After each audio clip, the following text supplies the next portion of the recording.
नबी पाक अलैहिस्सलाम अपने गुलाम को साथ लेके मिसवाके लेने के लिए चले गए।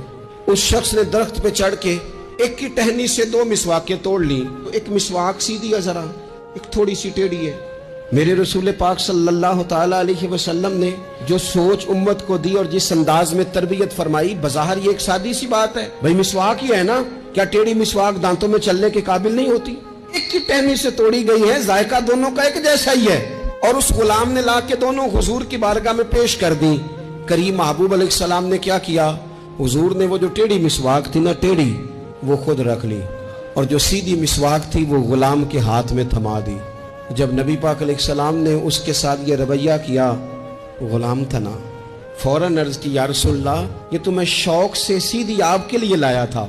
तो मेरे महबूब ने फरमाया, ना भाई, मोमिन होता ही वो है जो अपने लिए पसंद करे, वही अपने भाई के लिए पसंद किया करता।